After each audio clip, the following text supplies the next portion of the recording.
Kasus kopi sianida yang sempat menggemparkan publik pada tahun 2016 lalu belakangan ini ramai dibahas kembali. Hal ini terjadi setelah film dokumenter kasus-kasus kopi sianida yang berjudul Ice Cold, Murder, Coffee and Jessica Wongso tayang di Netflix. Nah, bagaimana sih kronologi kasus kopi sianida? Berikut penjelasannya. Kasus pembunuhan yang menimpa Wayan Mirna Salihin yang sempat menggemparkan publik pada tahun 2016 silam diangkat menjadi sebuah film dokumenter. Film Ice Cold, Murder, Coffee and Jessica Wong ini diproduksi oleh Netflix Indonesia bersama Beach House Pictures. Film dokumenter ini memaparkan pertanyaan-pertanyaan tak terjawab yang melingkupi persidangan Jessica Wongso bertahun-tahun setelah kematian sahabatnya, Mirna, tulis Netflix. Wawancara eksklusif bersama dengan Jessica Kumala Wongso, ayah dan saudara kembar Mirna, pengacara Jessica, staf Kav Oliver dan jurnalis yang mendalami kasus ini, ditampilkan pada film dokumenter ini.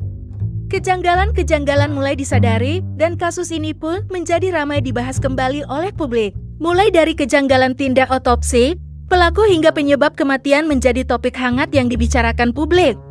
Nah, bagaimana sih awal kronologi kasus ini? Bermula pada 6 Januari tahun 2016 Mirna bersama dua orang sahabatnya yang sama-sama menempuh pendidikan di Billy Blue College mengadakan sebuah reuni di Kav Oliver Grand Indonesia pada pukul 17 WIB.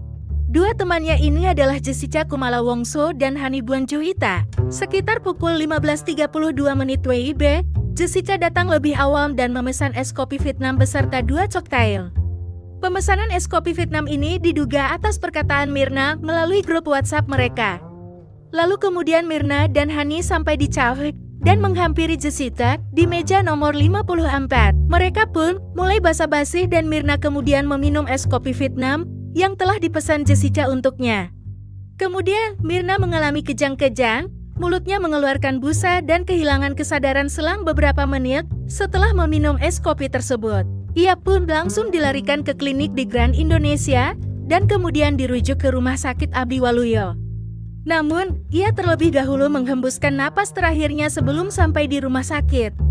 Ayah Mirna yakni Edi Darmawan pun merasa janggal atas kejadian ini. Ia kemudian melaporkan hal ini ke Polsek Metro Tanah Abang. Lalu, pada 16 Januari tahun 2016 tim Puslabor Polri menemukan ada 3,75 mg zat sianida di dalam kopi yang telah diminum Mirna. Racun itu terdeteksi sudah berada di dalam lambung Mirna.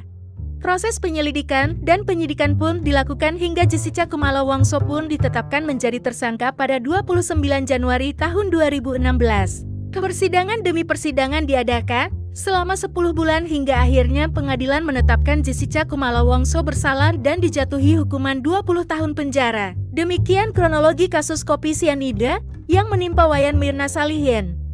Hingga kini masih banyak misteri dan kejanggalan-kejanggalan pada kasus kopi sianida ini yang belum terungkap.